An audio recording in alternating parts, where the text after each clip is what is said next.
మత్తయి సువార్త 6వ అధ్యాయంలో మనం చదివినట్లయితే, ఉపవాసం చేయుచున్నట్లు మనుషులకు కనబడవలనని కాక రహస్యమందున్న నీ తండ్రికే కనబడవలనని నీవు ఉపవాసం చేయుచున్నప్పుడు నీ తల అంటుకొని నీ ముఖము కడుకొనుము. అప్పుడు రహస్యమందు చూచుచున్న నీ తండ్రి నీకు ప్రతిఫలం ఇచ్చును. మత్తయి సువార్త 6:17-18. స్తోత్రం దేవా, ఈరోజు ఈ యొక్క సమయంలో నీ వాక్యపు వెలుగులో మమ్మల్ని నడిపించి, విత్తబడిచిన వాక్యం వ్యర్థం కాకుండా ప్రతి హృదయంలో నాటబడి ఫలించి విస్తరించి నూరంతల పంట అనుభవించడానికి కృప చూపించమని, సమస్త మహిమ ఘనత ప్రభావాలు మీరే తెచ్చుకున్నామని యేసుక్రీస్తు నామములో ప్రార్థించిన ఆమె పొందుకుని విడుదల ప్రకటిస్తున్నాం తండ్రి, ఆమెన్.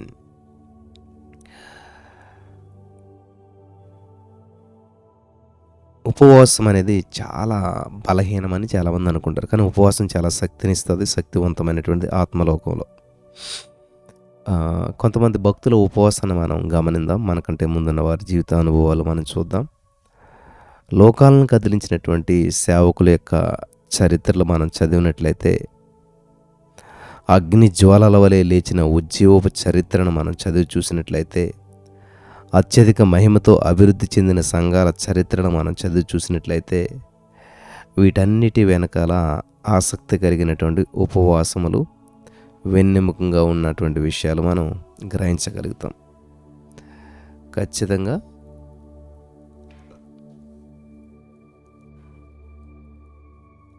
వారు ఎంతో ఉపవాసం ఉండి ప్రార్థించి అంత శక్తిని, అంత శక్తివంతమైన పరిచర్యను సంఘాన్ని నడిపించారని మనకి ఖచ్చితంగా చివరికి గ్రహించగలుగుతాం. సరే,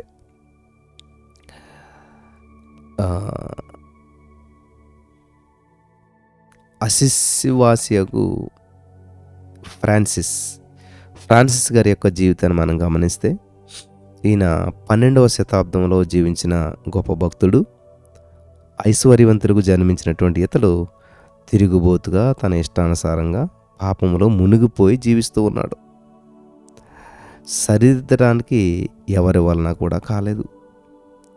పాపాన్ని మంచినీళ్ళ వల్ల తాగినటువంటి ఇతనిని ప్రభువే రక్షించాలని చెప్పి అతని తల్లి విడిచినటువంటి కన్నీరు మరి అంతా ఇంత కాదు, ఎంతో విస్తారం. చివరికి రోజు విడిచి రోజు ఉపవాసం ఉండి ప్రార్థించినటువంటి ఫలితముగా ప్రభు ఇతన్ని ముట్టాడు. దేవునికి స్తోత్రం కలుగును గాక. హల్లెలూయా. దేవుడు ముట్టడంతో మరి దేవునికి అసాధ్యమైనట్టు ఏముంటుంది? దేవునికి సమస్తం కూడా సాధ్యమే.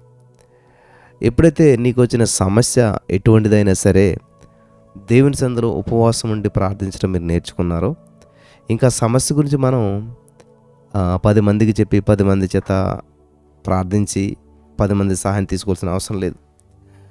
దేవుడే చెప్తున్నాడు, ఏదైనా సమస్య ఉందా, అయితే ఆ సమస్య నుంచి విడుదల పొందాలంటే ఉపవాసం ఉండి ప్రార్థించాలంట. ఉపవాసం వలననే కానీ మరి దేని వలనను ఇటువంటిది వదిలిపోట అసాధ్యం. ఈరోజున మీ కుటుంబాల్లో, మీ జీవితాల్లో ఏదో సమస్య, గందరగోళం, అంధకారం ఆవరించి ఉన్నట్లయితే దేవుడు చెప్తున్నటువంటి మాట ఏంటంటే, ఉపవాసం ఉండి ప్రార్థించండి. మనకి అందరికీ ఉన్న అలవాటు ఏంటంటే, మనం ప్రార్థించడానికి ఇష్టపడం. మన కోసం ఎవరైనా ప్రార్థిస్తే బాగున్ను, మన కోసం ఎవరైనా ప్రార్థన చేసే వాళ్ళు ఉన్నారా అనేటువంటి ఆలోచనతోటి ఎదురు చూస్తూ ఉంటుంటాం. ఎవరైనా ప్రార్థన చేస్తే బాగున్ను, మన కోసం ఎవరైనా ప్రార్థన చేస్తే బాగున్ను అనుకుంటాం. కానీ ఎప్పుడన్నా మనం ఎవరి గురించైనా ప్రార్థన చేద్దాము, ఎవరి గురించైనా మనం ప్రార్థన చేద్దాం అనే ఆలోచన మన మనసులోకి రానేము. ఈ యొక్క ఫ్రాన్సిస్ గారు జీవితంలో ఇంకా మంచినీళ్ళు తాగినట్టుగా పాపం తాగుతున్నాడని చెప్పి తల్లి రోజు విడిచి రోజు ఉపవాసం ఉండటం ప్రారంభించింది, ప్రార్థించడం ప్రారంభించింది. విస్తారమైన కన్నీరు. మరి చివరికి ఏమైంది? ఫలితంగా ప్రభు అతను ముట్టాడు, రక్షణ అనుభవం పొందాడు. ఎప్పుడైతే రక్షించబడ్డాడో తన ఆస్తి అంతస్తులను ఉపేక్షించుకొని సన్యాసం పుచ్చుకున్నాడు. అతని కటిక చీకటి తొలగిపోయింది. ప్రభు నామ మహిమార్థమై జీవించడం కొనసాగించాడు. అతని సేవ ద్వారా వేల కొలది ప్రజలు యేసుక్రీస్తును అంగీకరించడం ప్రారంభించారు. తరువాత పూట భోజనం, మరి ఈ పూట తింటున్నాడు, తర్వాత పూట భోజనం ఎక్కడి నుంచి వస్తుందో ఆయన పట్టించుకోకుండా మరి బహుకరించినటువంటి బట్టలను ధరించుకొని జీవించాడు. కాళ్ళకు చెప్పులు కూడా వేసుకోలేదు. యేసుక్రీస్తు ప్రభువారి కొరకు కాలినడకన అతడు చేసినటువంటి సేవ నేడు మనకు కూడా సవాలుగా ఉన్నది. భుజింపక ఖాళీ కడుపుతో ఉన్నటువంటి సందర్భాలు ఉన్నాయి. అంత ఆకలితో ఉన్నా సరే ఉత్సాహంగా పాడి సాక్ష్యం చెప్తూ ప్రసంగించేవాడు.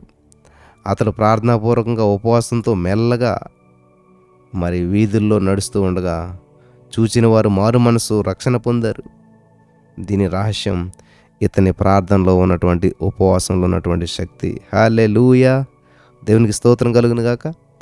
మరి ఈ రోజున ఇటువంటి విషయాలు మీరు విన్నటువంటి మీరు దేవుని సందులో ఎంతకాలమైంది ఉపవాసం ఉండి, ఎంతకాలమైంది ఉపవాసం ఉండి ప్రార్థించి.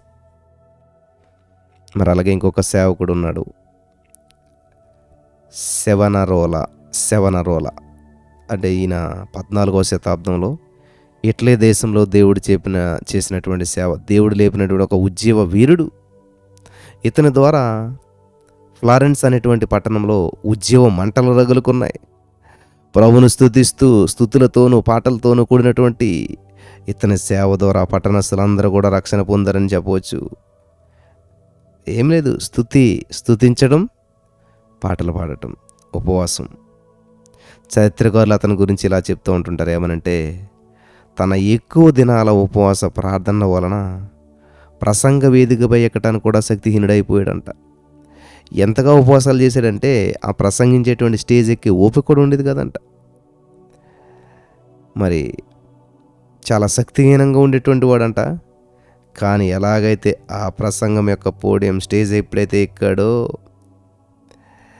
ఎక్కిన తర్వాత ప్రసంగం చూసినట్లయితే వినే ప్రతి వారు కూడా ఏడుస్తూ ప్రభుని స్తుతించేవారంట. హల్లెలూయా, అంతగా నడిపించేవాడంట. అతని ఉపవాసం యొక్క శక్తి ఆత్మలను సంపాదించడంలో కనపడ్డది.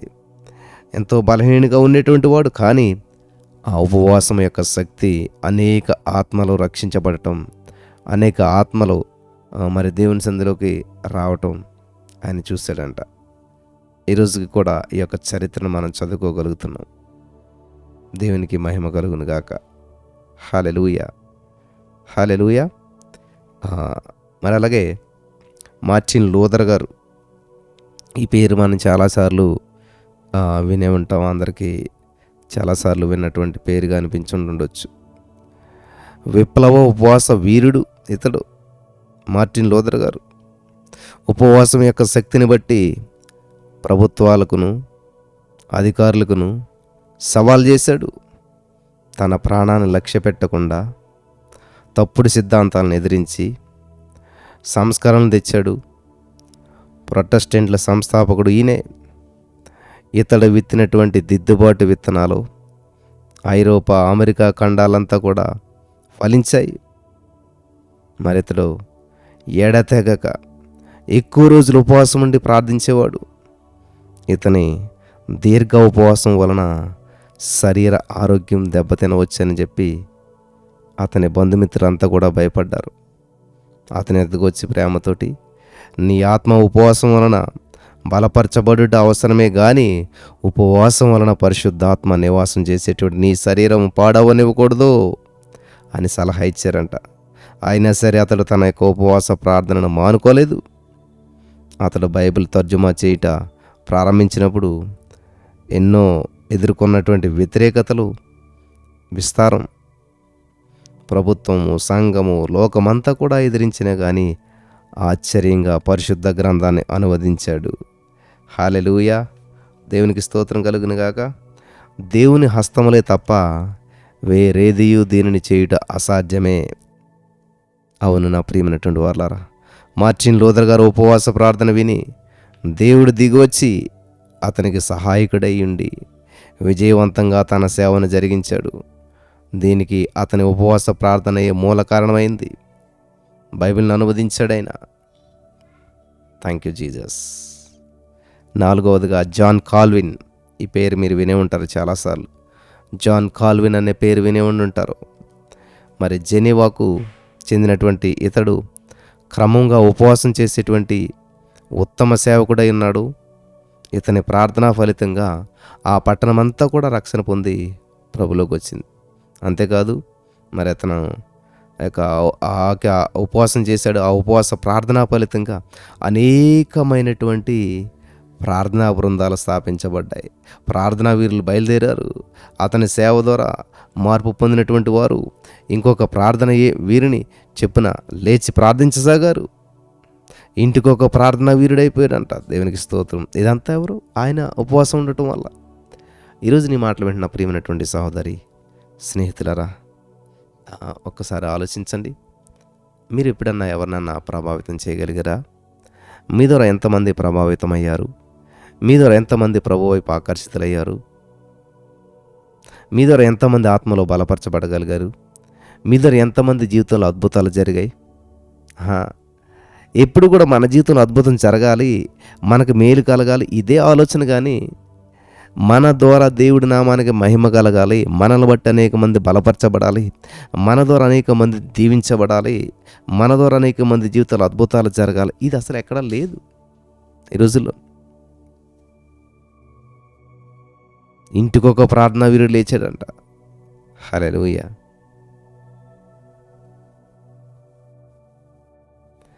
ఉపవాసం యొక్క ఫలితాన్ని గ్రహింపక దానిని అవమానించినటువంటి వారంతా కూడా ఉపవాసం యొక్క శక్తిని కనుగొన్నారు.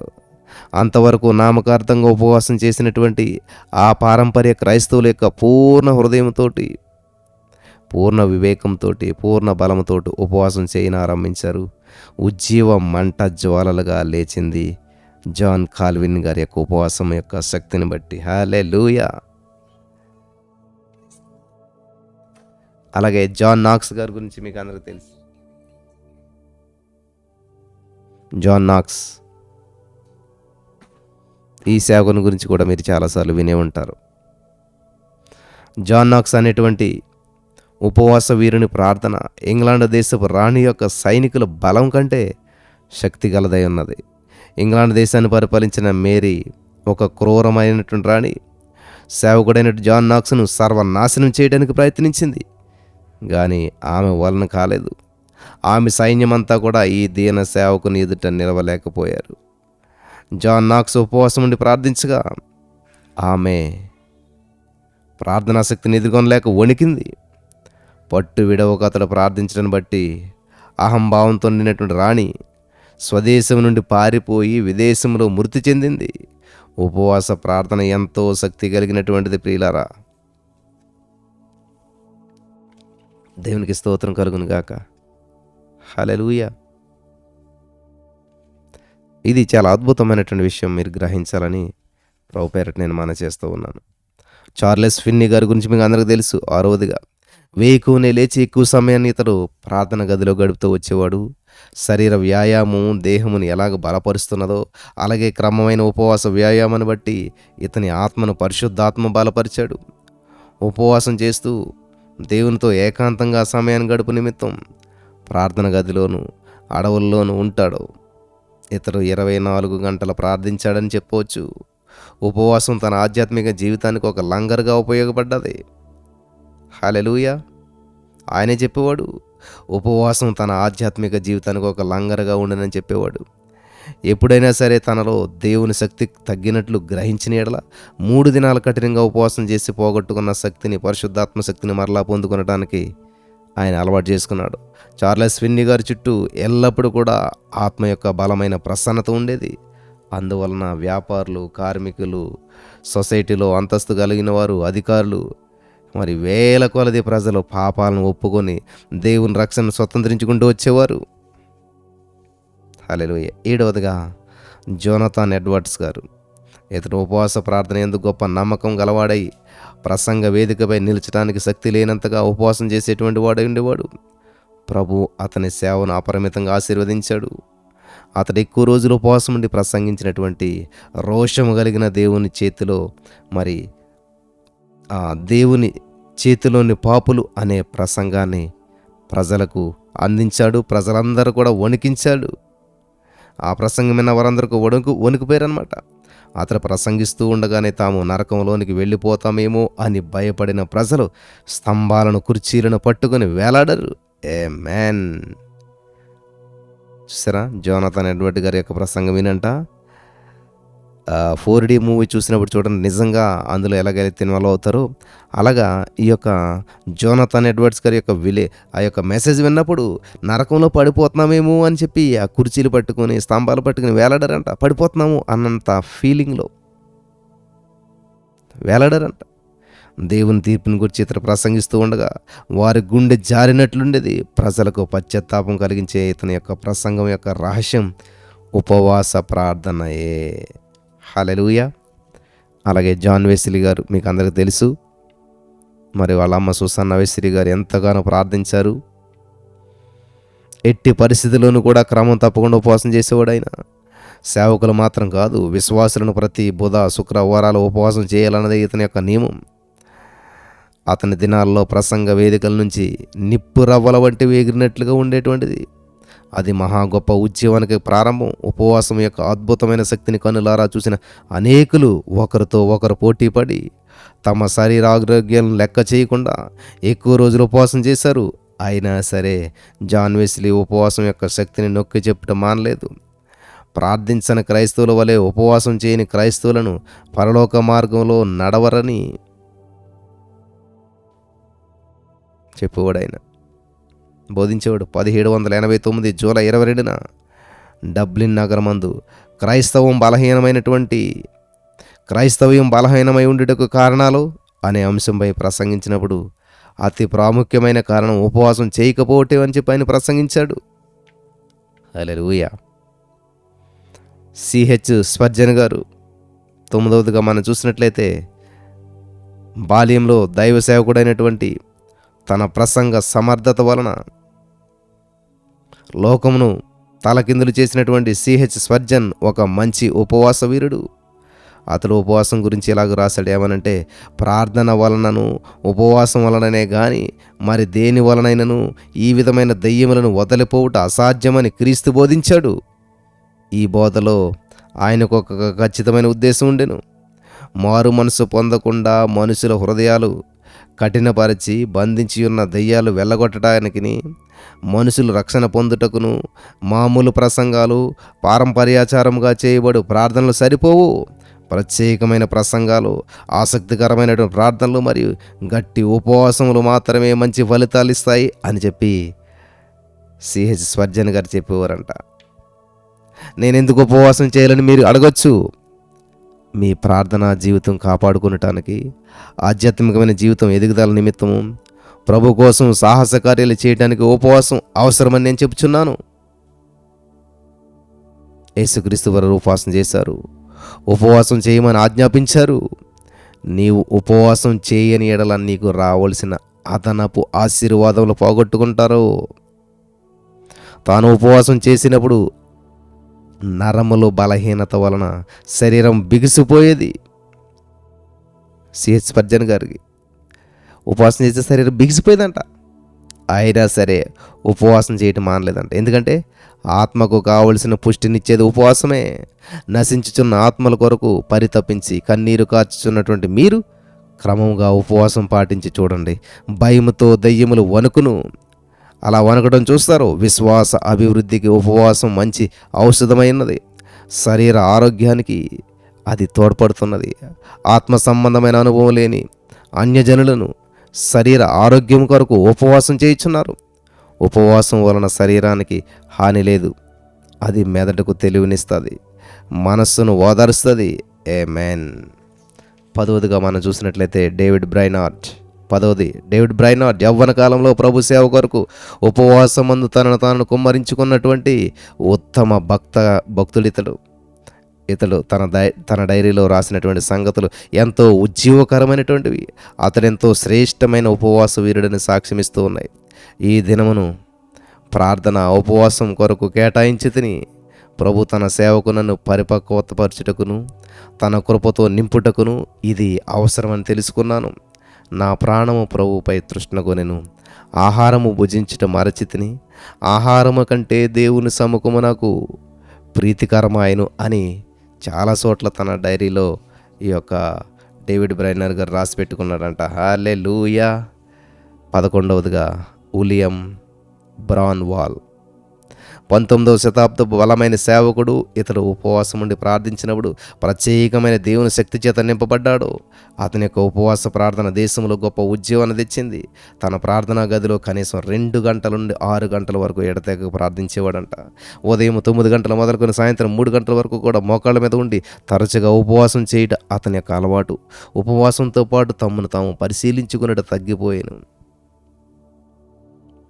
భుజించుట, త్రాగుట, పోకిరి మాటలు, సరసోక్తులు ఎక్కువైనందున చాలామంది విశ్వాసులు తాము పొందిన రక్షణ అనుభవాన్ని నిలుపుకోలేకపోతున్నారు అని చెప్పి ఈ యొక్క విలియం బ్రాన్వాల్ గారు మాట్లాడేటువంటి వాడంట.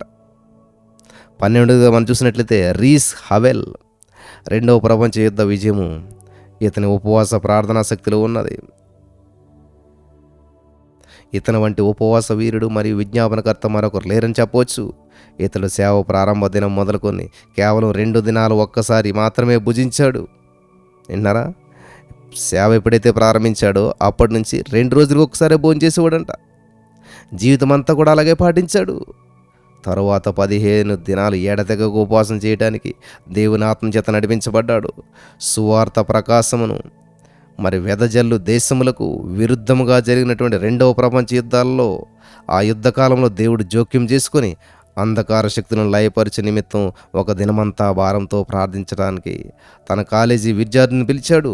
బ్రిటిష్ వారు పొందిన విజయము సైనికుల ద్వారా కలిగిన లేక రీస్ హవెల్స్ ప్రార్థన ద్వారా కలిగిన అని అతని పుస్తకాలను చదువువారు గ్రహిస్తారు. నెక్స్ట్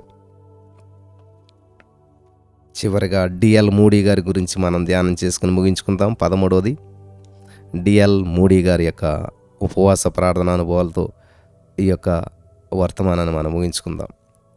డిఎల్ మూడీ గారి విజయవంతమైనటువంటి సేవకు కారణం అతని సేవ కొరకు ఉపవాసంతో ప్రార్థించిన విశ్వాసులే. 1872 సంవత్సరంలో డిఎల్ మూడీ గారు కొద్ది విశ్రాంతి నిమిత్తం ఇంగ్లాండ్ దేశం అందున్నటువంటి ఒక గ్రామానికి వచ్చారు. తాను ప్రసంగించకూడదని చెప్పి తీర్మానించి ఉన్నా కానీ ఆ గ్రామ సంఘ కాపరు ఒత్తిడిని బట్టి ఉదయాన్నే రాత్రి ప్రసంగించడానికి ఒప్పుకున్నారు. ఆదివారం ఉదయ వర్తమానం చెప్పగా మరి అది చాలా చప్పగా ఉన్నదంట. ఆరాధనలో పాల్గొన్న ఒక సహోదరి తన ఇంట నడవలేని స్థితిలో ఉన్నటువంటి మరి అక్కతో మూడీ గారు వచ్చిన సంగతి మరియు ఆయన చేసిన ప్రసంగాన్ని గురించి వివరించిందంట. దానిని విన్నటువంటి అక్కయ్య, మూడీ గారు వస్తున్నారని చెప్పి నేను తెలుసుకోలేకపోయాను. అలా తెలుసుకోలేకపోవడం నా దురదృష్టము. గత 2 సంవత్సరాల నుంచి కూడా ఆయనను దేవుడు ఇక్కడికి పంపాలని ప్రార్థించుచున్నాను. నేను రాత్రికూట ముగించే వరకు కూడా భోజనం చేయను. ప్రభు ఆయనను బలంగా వాడుకొని నిమిత్తం నేను ఉపవాస ప్రార్థన చేస్తానని చెప్పి తన మరి ఆ యొక్క గదిలోనికి వెళ్ళి గోజాడసాగిందంట. రాత్రి కూటం ప్రారంభమైంది. మూడీ గారి ప్రసంగం సాధారణంగానే ఉన్నది. అయితే హఠాత్తుగా కూటంలో ఒక గొప్ప కదలిక ఏర్పడింది. ప్రసంగించడం ముగించిన తర్వాత ప్రభుకు సమర్పించుకొనగోరు వారు ఎవరైనా ఉన్నారా? లేచి నిలబడండి. యేసు ప్రభువును సొంత రక్షణగా అంగీకరించాలనుకున్న వారికి లేచి ముందుకు రండి అంటే 500 మంది నిలబడ్డారంట. హల్లెలూయా. మూడీ గారు దిగులు చెందాడంట. తన వర్తమానము పిలుపు యొక్క ఉద్దేశాన్ని వారు సరిగా గ్రహించలేదని భావించాడు. కాబట్టి అందరిని కూర్చోబెట్టి మరలా పిలుపునిచ్చాడంట. 500 మంది లేచారంట. అయినా సరే మూడీ గారి యొక్క సందేహం తీరలేదు. మూడోసారి కూడా 500 మంది లేచి నిలబడ్డారంట. ఇంత గొప్ప ఆత్మల కోత రహస్యం ఏమిటా అని గ్రహించలేక కూటాన్ని ముగించుకుని వెళ్ళిపోయాడంట. ఆయన పిమ్మట ఆయన కొరకు ఉపవాసంతో ప్రార్థిస్తున్న సహోదరి ఎద్దుకు తీసుకుని పోబడ్డాడు. ఆయన సేవ చేయుటకు కావలసిన శక్తి ఎక్కడి నుంచి వచ్చుచున్నదో అప్పుడు గ్రహించాడంట. నేను ప్రసంగిస్తున్న ప్రసంగం ఇంత శక్తి లేదే, ఇంత 500 మంది మార్పు చెందడానికి శక్తి నాది కాదే, మరి ఎక్కడదంటే ఇదిగో ఈ యొక్క సహోదరి ఉపవాసం ఉండి చేస్తున్న ప్రార్థనా శక్తి, అదంతా కూడా అక్కడ 500 మంది మారటానికి కారణమని గ్రహించాడు ఆయన. డిఎల్ మూడీ గారు ఉపవాసం యొక్క శక్తి వలన సేవకులు ఆశీర్వదించబడుతున్నారు. ఉపవాస దినము ప్రతిష్ఠించుడి, వ్రత దినం ఏర్పరచుడి, యెహోవాను బ్రతిమాలుకొనుడి, పెద్దలను దేశంలోని జనులందరినీ మీ దేవుడిని యెహోవా మందిరంలో కూర్చోబెట్టుడి, సమకూర్చుడి అని యోబులు 1:14 చదువుతున్నాం. ఇప్పుడైనా మీరు ఉపవాసం ఉండి కన్నీరు విడుచుచు దుఃఖించుచు మనఃపూర్వకంగా తిరిగి నా యొద్దకు రండి. నేను ఇదే యెహోవా వాక్కు, మీ దేవుడిని యెహోవా కరుణా వాత్సల్యం గలవాడని, శాంతమూర్తి అత్యంత కృపగలవాడనండి, తాను చేయనుద్దేశించిన కీడుని చేయక పశ్చాత్తాపపడును గనుక మీ వస్త్రములుగాక మీ హృదయం చింపుకొని ఆయనతో తిరుగుడి, సీయోనులో బాకా ఊదుడి, ఉపవాస దినం ప్రతిష్ఠించుడి, వ్రతదినం నియమించి ప్రకటన చేయడి. యోవేలు 2:12, 13, 14, 15 వచనాల్లో మనం చదివి ఉన్నాం. ఇంతమంది భక్తుల జీవితాల్లో ఇంత అద్భుతాలు జరగటానికి కారణం, పరిస్థితులను ప్రభావితం చేయడానికి కారణం, ప్రజలను ప్రభావితం చేయడానికి కారణం, మరి సమస్తము కూడా వారు అనుకున్నట్లుగా ఊహించని రీతిలో అద్భుతమైన ఫలితాలు పొందుకోవటానికి కారణం ఉపవాస ప్రార్థన. హల్లెలూయా. మరి ఈరోజు నీ వాక్యం అంటే నా ప్రియమైనటువంటి సహోదరి స్నేహితులారా, ఇంతమంది భక్తులు ఉపవాసం చేసి విజయం సాధించారు. మరి ఇంకా అపజయంతో ఉన్నావా? సమస్యలతో ఉన్నావా? ఆ సమస్యలు భుజాన్ని వేసుకుని తిరుగుతూ ఎవరు ప్రార్థన చేస్తారా, ఏ సేవకుడికి ఫోన్ చేసి ప్రార్థన చేయించుకుందామా అని తిరుగుతూ ఉన్నారా? అయితే అవన్నీ మానేసి ఉపవాసం ఉండి ప్రార్థించండి. మోకరించి ప్రార్థనా గదిలోకి వెళ్ళండి. మీ సమస్యలన్నీ అక్కడ పరిష్కరించుకోండి. అంతేగాని యూట్యూబ్లో, ఫేస్బుక్లో, వాట్సాప్లో మరి ఎవరెవరు సేవకులు ఉన్నారని వాళ్ళ ఫోన్ నెంబర్లన్నీ గ్యాదర్ చేసి, అయ్యా నా కోసం ప్రార్థించండి, నా సమస్య ఇది అంతే, ఫోన్ పెట్టేటు మళ్ళీ ఇంకొకరికి. ఇలాగ నువ్వు జీవితాంతం ప్రయత్నించినా కూడా బయటపడకపోవచ్చు. 100కి 1,00,000 ఎవరికో అద్భుతం జరగొచ్చేమో కానీ, ఇలాగ నువ్వు నీ సమస్యలు భుజాన్ని వేసుకుని తిరుగుతూ అందరి చేత ప్రార్థన చేయించుకోవాలని ఆశతో నువ్వు ఎదురు చూస్తున్నంతకాలం నీ సమస్య పరిష్కరించబడకపోవచ్చేమో కానీ, ఎప్పుడైతే నువ్వు ప్రార్థించి ఉపవాసం ఉండి, ఉపవాసము ప్రార్థన 2 కలిపి నువ్వు చేస్తావో అద్భుతాలు నీ వెంట పడతాయి, సమస్యలకు పరిష్కారాలు నీ వెంట పడతాయి. నమ్మిన వారు స్వతంత్రించుకొని అద్భుతమైన ఫలితాలు అనుభవించుదురుగాక. ఆమేన్.